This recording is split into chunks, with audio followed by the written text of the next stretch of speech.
Approaching his 6th year as president, George Washington remained the most beloved figure in America. His popularity and leadership would soon be put to the test, however, for a revolt was brewing in the stills of western Pennsylvania.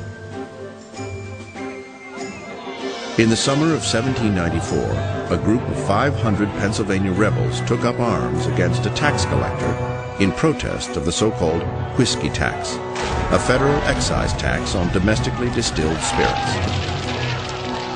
In the process, the tax collector's Pittsburgh home was burned to the ground, and 2 of the rebels were killed.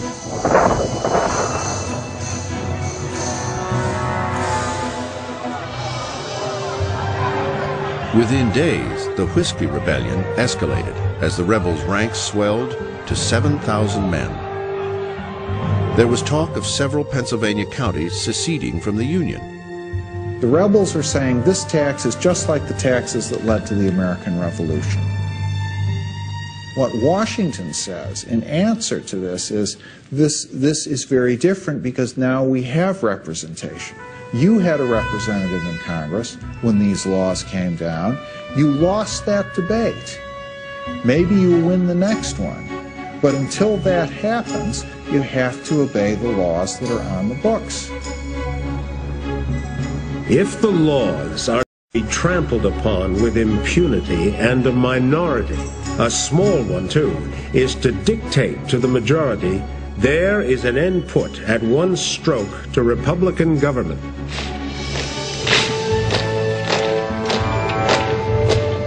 Washington took the rebels' threats of secession seriously and dispatched his former aide-de-camp, Alexander Hamilton, and an army of 12,000 men over the Allegheny Mountains. The show of force worked to perfection. Despite their tough talk, most of the rebels scurried off into the Pennsylvania countryside before Hamilton and his men reached Pittsburgh. 150 arrests were made, and 3 of the rioters were tried for treason and sentenced to death.